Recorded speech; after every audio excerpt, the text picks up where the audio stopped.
Hello வணக்கங்க. நான் இன்னைக்கு வந்து கெவிங்கிற படம் பார்த்துட்டு வந்தேன். பாத்தீங்களா, அந்த படம் எப்படி இருக்குன்னு நீங்க நிறைய பேர் கேட்டிருந்தீங்க. அந்த படம் நிஜமாவே நல்லா இருக்குங்க. அந்த கதைகளும் எதை பத்தினது அப்படின்னு பாத்தீங்கன்னா, இன்னைக்கும் மலை கிராமங்கள்ல வந்து சாலை வசதிகள் இல்லாம அந்த மக்கள் வந்து எவ்வளோ அல்லல் படுறாங்க தினமும் அப்படிங்கறத பத்தி தான் அந்த படம் பார்த்துக்கோங்க.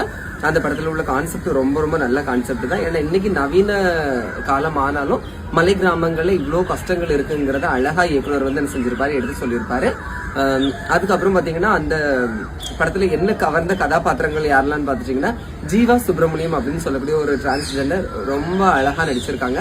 அப்புறம் ஜாக்குலின் வந்து அவங்களும் கொஞ்சம் என்ன செஞ்சிருக்காங்க, நல்லா நடிச்சிருக்காங்க. அப்புறம் வந்து அந்த கதாநாயகனோட தம்பியா இல்லைன்னா வந்து அந்த கதாநாயகியோட தம்பியா வரக்கூடிய கேரக்டருமே ரொம்ப நல்லா இருக்குங்க. ஒரு வித்தியாசமான முயற்சி. இன்னமும் மலை கிராமங்கள்ல இவ்வளோ கஷ்டங்கள் மக்கள் படுறாங்க அப்படிங்கிறத அழகா இயக்குனர் வந்து எடுத்து வெளியே சொல்லியிருக்காருங்க. அவங்களுக்கு வந்து ஒரு பெரிய கைதட்டல் கொடுத்துடலாம். ஓகே, மறக்காம நீங்களும் இந்த மாதிரியான சின்ன சின்ன பட்ஜெட் படங்களுக்கும் நீங்க என்ன செய்யணும், சப்போர்ட் பண்ணணும். நிஜமாவே சொல்றேங்க, போர் அடிக்காது.